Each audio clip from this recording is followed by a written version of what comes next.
Eventos finais, capítulo 2. Sinais de que Cristo voltará em breve. A grande profecia de Nosso Senhor. Cristo preveniu seus discípulos da destruição de Jerusalém e dos sinais que ocorreriam antes da vinda do Filho do Homem. Todo o capítulo 24 de Mateus é uma profecia a respeito dos acontecimentos que precederão esse evento, e a destruição de Jerusalém é usada para representar a última grande destruição do mundo pelo fogo. Cristo, no Monte das Oliveiras, enumerou juízos terríveis que deviam preceder sua volta. E ouvireis de guerras e de rumores de guerras, porquanto se levantará nação contra nação e reino contra reino, e haverá fomes e pestes e terremotos em vários lugares. Mas todas essas coisas são princípio de dores. Se bem que essas profecias tivessem tido cumprimento parcial na destruição de Jerusalém, aplicam-se mais diretamente aos últimos dias. Sinais nos céus. Ao fim da grande perseguição papal, declarou Cristo: o sol se escureceria e a lua não daria sua luz. Em seguida, cairiam as estrelas do céu. E ele diz: aprendei, pois, esta parábola da figueira. Quando já os seus ramos se tornam tenros e brotam folhas, sabeis que está próximo o verão. Igualmente, quando virdes todas estas coisas, sabei que ele está próximo às portas. Cristo deu sinal de sua vinda. Declara que podemos conhecer quando ele está perto, às portas. Ele diz daqueles que veem estas cenas: não passará esta geração sem que todas estas coisas aconteçam. Estes sinais apareceram. Agora sabemos com certeza que a vinda do Senhor está às portas. Sinais na terra. Declara Jesus: e haverá sinais no sol, na lua e nas estrelas, e na terra angústia das nações. Os que contemplam estes prenúncios de sua vinda devem saber que está próximo, às portas. As nações estão agitadas. Tempos de perplexidade se acham diante de nós. O coração dos homens está desmaiando de terror das coisas que sobrevirão ao mundo. Mas os que creem em Deus ouvirão sua voz em meio à tormenta, dizendo: sou eu, não temais. Estranha e momentosa história está sendo registrada nos livros do céu. Eventos que, segundo me foi declarado, precederão de perto o grande dia de Deus. Tudo no mundo está em agitação. Falsos profetas. Como um dos sinais da destruição de Jerusalém, Cristo havia dito: e surgirão falsos profetas, e enganarão a muitos. Ergueram-se falsos profetas, enganando o povo, e levando grande número ao deserto. Mágicos e exorcistas, pretendendo um miraculoso poder, arrastaram o povo após si, às solidões das montanhas. Mas esta profecia também foi dada para os últimos dias. Este sinal é o indício do segundo advento. Encontraremos falsas pretensões, erguer-se-ão falsos profetas, haverá falsos sonhos e visões falsas. Pregai, porém, a palavra, não vos desvieis da voz de Deus em sua palavra. Têm-me sido mostrados muitos que pretenderão ser especialmente ensinados por Deus e tentarão levar outros, e por erradas ideias de dever empreenderão uma obra que Deus nunca pôs sobre eles. O resultado será confusão. Busque cada um a Deus com mais fervor para si mesmo, para que possa compreender individualmente sua vontade. Uma experiência com um falso profeta. Ontem à noite, um jovem, estranho a todos nós, mas alegando ser um irmão de Vitória, Austrália, veio visitar-nos e disse que queria ver a irmã White. Era de noite, e eu recusei vê-lo. Nós o convidamos, porém, a permanecer conosco durante a noite e a tomar o desjejum.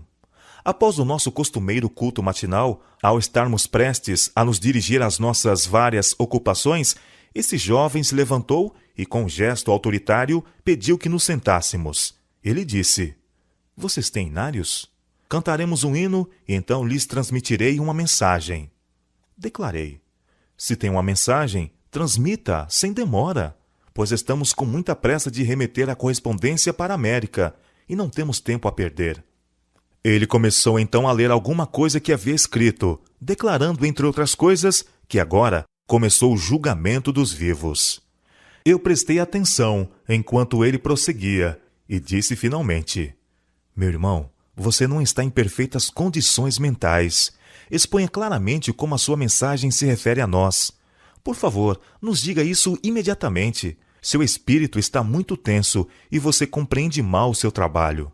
Grande parte do que disse está de acordo com a Bíblia e cremos em cada uma dessas palavras, mas você se acha superexcitado. Por favor, declare o que tem para nós. Ele disse que devíamos encaixotar as coisas e mudarmos imediatamente para Battle Creek. Perguntei por que razão e ele respondeu: para transmitir esta mensagem de que começou o julgamento dos vivos. Repliquei: a obra que o Senhor nos deu para fazer ainda não está terminada. Quando nossa obra aqui estiver concluída, teremos certeza de que o Senhor nos fará saber que chegou a ocasião de nos mudarmos para Battle Creek, em vez de mostrar-lhe qual é o nosso dever.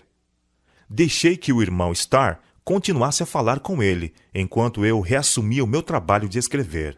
Ele disse ao irmão Starr que quando a irmã White lhe falou tão bondosamente, mas com tanta autoridade, começou a ver que cometera um erro e que as impressões que o haviam incitado tão vigorosamente não eram coerentes ou razoáveis. Embora nossa família seja grande, compondo-se de 10 membros, além de 3 visitantes, decidimos deixar que este jovem fique conosco durante algum tempo. Não podemos permitir que vá ter com pessoas que o tratem asperamente e o condenem. Nem desejamos que repita suas revelações. Queremos que permaneça por um pouco de tempo onde possamos comunicar-nos com ele e, se for possível, conduzi-lo a caminhos seguros. Glutonaria e intemperança. A glutonaria e a intemperança constituem o fundamento da grande depravação moral em nosso mundo.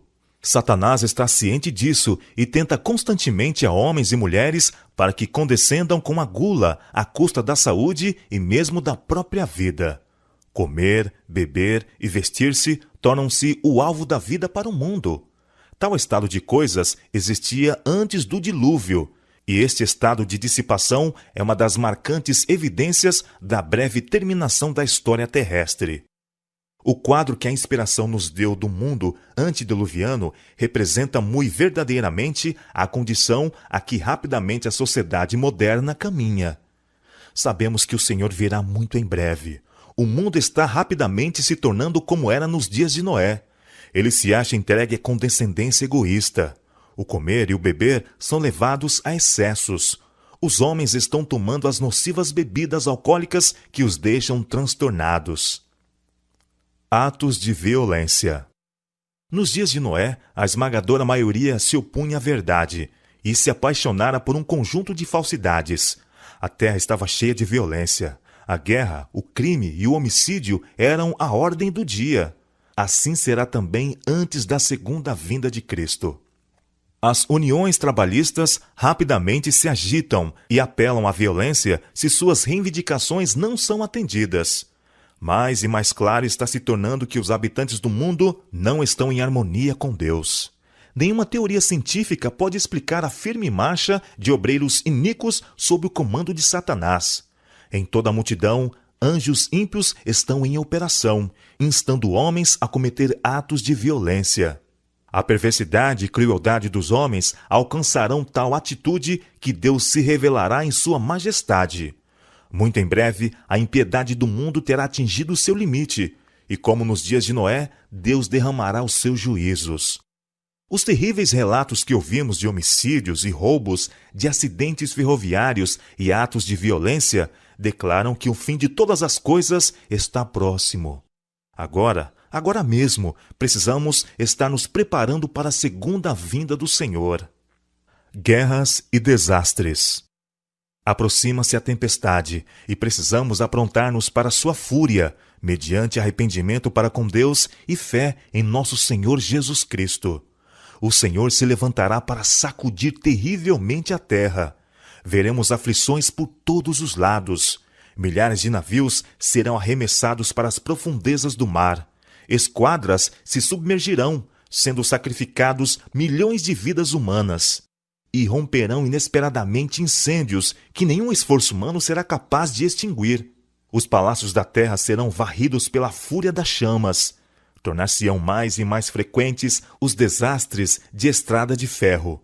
Confusão, colisões e morte, sem um momento de advertência, ocorrerão nas grandes vias de comunicação.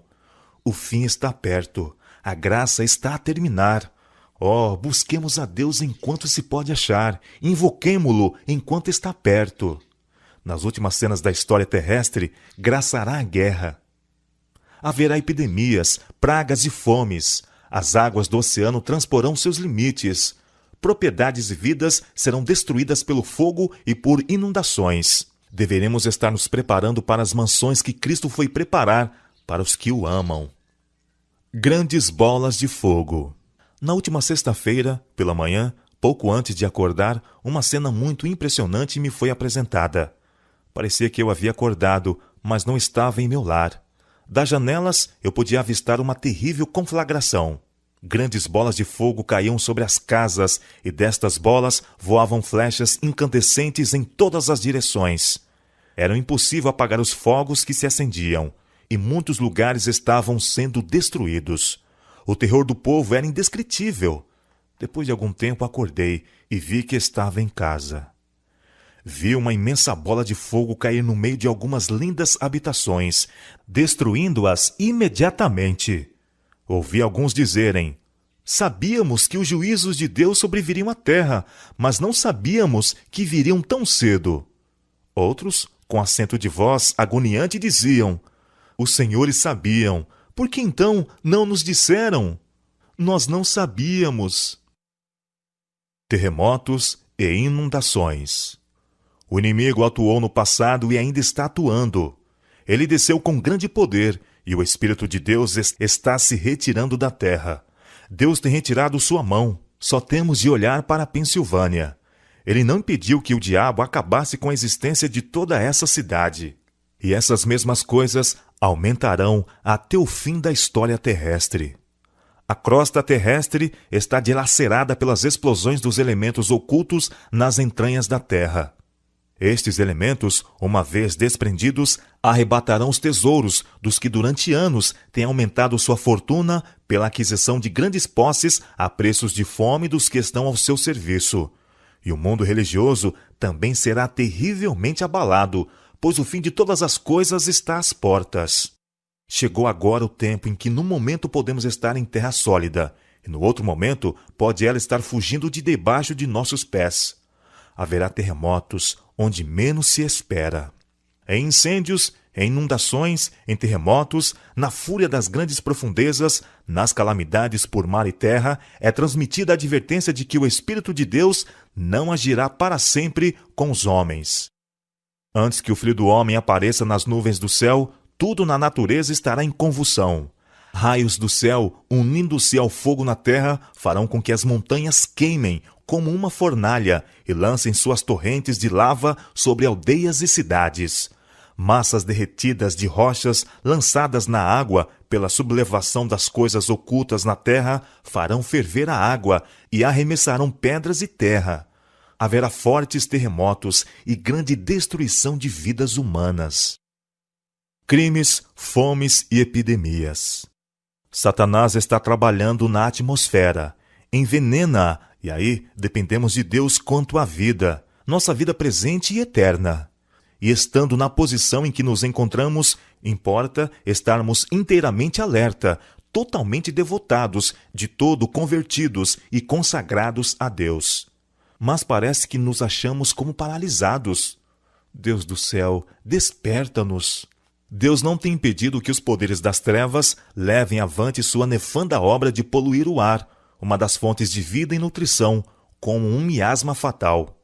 Não somente é afetada a vida vegetal, mas o homem sofre de epidemias.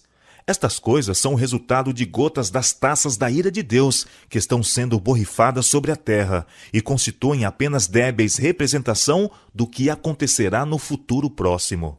As fomes aumentarão, epidemias arrebatarão milhares de vidas, perigos provenientes dos poderes de fora e de atuações satânicas por dentro estão por toda parte ao nosso redor. Mas o poder moderador de Deus está sendo exercido atualmente. Foi-me mostrado que o Espírito do Senhor está se retirando da terra. O poder mantenedor de Deus logo será recusado a todos os que continuam desrespeitando os seus mandamentos. Os relatos de transações fraudulentas, homicídios e crimes de toda a espécie chegam até nós diariamente. A iniquidade está se tornando uma coisa tão comum que não ofende mais as suscetibilidades como em tempos passados. O desígnio de Deus nas calamidades. O que significam as horríveis calamidades no mar? Embarcações arremessadas para a eternidade sem aviso prévio. O que significam os acidentes na terra? Fogo consumindo as riquezas que homens acumularam, em grande parte pela opressão dos pobres? O Senhor não intervirá para proteger a propriedade daqueles que transgridem sua lei, violam seu concerto e calcam aos pés o seu sábado, aceitando em seu lugar um dia de descanso espúrio. As pragas de Deus já estão caindo sobre a terra, arrebatando os edifícios mais suntuosos como por um sopro de fogo do céu. Esses juízos não farão com que os cristãos professos caiam em si? Deus permite que sobrevenham, para que o mundo se acautele, para que os pecadores temam e tremam diante dele. Deus tem um propósito ao permitir que ocorram essas calamidades. Elas constituem um de seus meios para chamar homens e mulheres à razão. Mediante atuações incomuns pela natureza, Deus expressará a instrumentalidades humanas em dúvida o que ele revela claramente em sua palavra.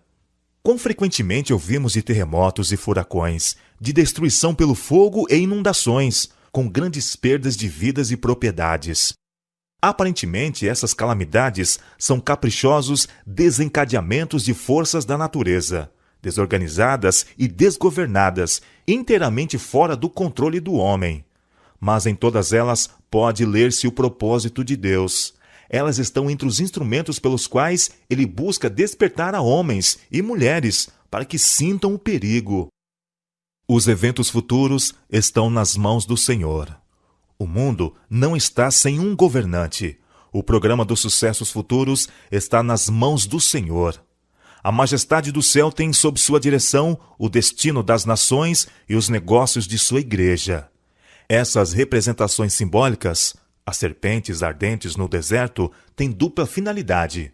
O povo de Deus não somente aprende delas que as forças físicas da terra estão sob o controle do Criador, mas também que os movimentos religiosos das nações se acham sob o seu domínio.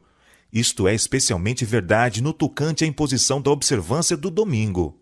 Na grande obra de finalização, nos defrontaremos com perplexidades que não saberemos contornar, mas não nos esqueçamos de que as três grandes potestades do céu estão atuando, que a divina mão está posta ao leme e que Deus fará cumprir os seus desígnios. Assim como aquela complicação de semelhanças de rodas se achava sob a direção da mão que havia sob as asas dos querubins, o complicado jogo dos sucessos humanos acha-se sob a direção divina. Por entre as contendas e tumultos das nações, aquele que se assenta acima dos querubins ainda dirige os negócios da terra. Nos anais da história humana, o desenvolvimento das nações, o nascimento e a queda dos impérios aparecem como que dependendo da vontade e proeza do homem.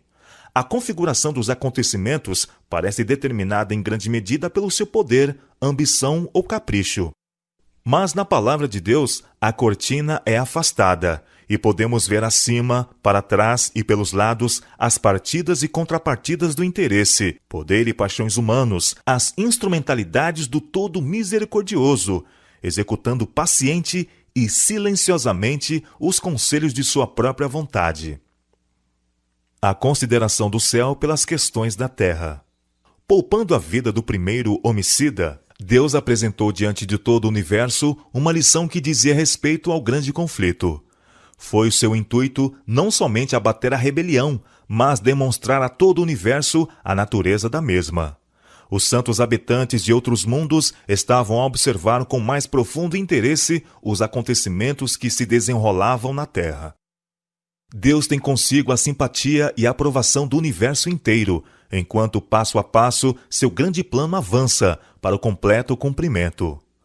O ato de Cristo, ao morrer pela salvação do homem, não somente tornaria o céu acessível à humanidade, mas perante todo o universo justificaria Deus e seu Filho em seu trato com a rebelião de Satanás. Todo o universo está observando com inexprimível interesse as cenas finais da grande controvérsia entre o bem e o mal. Nosso pequenino mundo é o livro de estudo do universo.